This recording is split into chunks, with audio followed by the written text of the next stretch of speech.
সাকিব, যে ভাই তুই এটার উপরে সানসেট এটা ভাঙে কি করছস? এই যে ভাই এখানে একটা কিচেন উড বসবে। জোরে বল। এখানে একটা কিচেন উড বসবে, ওই কারণে ভাঙছি আর কি। ভাঙে আপনার এই জায়গায় একটা ব্যান দিব, একটা কাওয়াল দিব আর কি। এই যে জিনিসটা দেখেন, এটা সেট আপ করছি। এটা তো ডাইরেক্ট দিলি হইতো, তুই এটা দিবি কা? এইটা দেওয়ার কারণ হলো ভাই, এই যে আপনার কাওয়ালটা দেওয়ার কারণ হলো পাখি আইসা বাসা বাঁধে, যেহেতু আর একটা আর একটা সৌন্দর্য ব্যাপার আছে, জিনিসটা খোলামেলা দেখা যায়। এখন একটা শেপ আছে কাজের একটা, এই কারণে আর কি দেওয়া। এই আর এটা না দিলে দেখা যায় কি অনেক সময় কিচেন হুকের ভিতরে পাখি আইসা বাসা বাঁধে, কবুতরে পাখি বাসা বাঁধে, এরপরে চড়াই পাখি বাসা বাঁধে। আর এটা দিলে এটার ভিতরে পাখি ঢোকার কোনো চান্স নাই, শুধু চান্স থাকে না। তো দেখি কিভাবে লাগাবি, দেখা তো।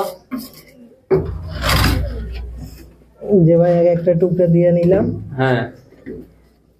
তারপরে এই যে বসবে। এভাবে না তো, ওটা নিচের দিকে যাবে, দেখা বাইরে বাইরে কর, ব্যান বাইরে দে, এভাবে থাকবে। সোজা কর, ব্যান আমার দিকে কর, মুখ এই এভাবে থাকবে। তুমি তো দাদা ব্যাখ্যা দিলা কিন্তু কাজ বুঝলা না। ঠিক আছে, ধন্যবাদ, শিখো।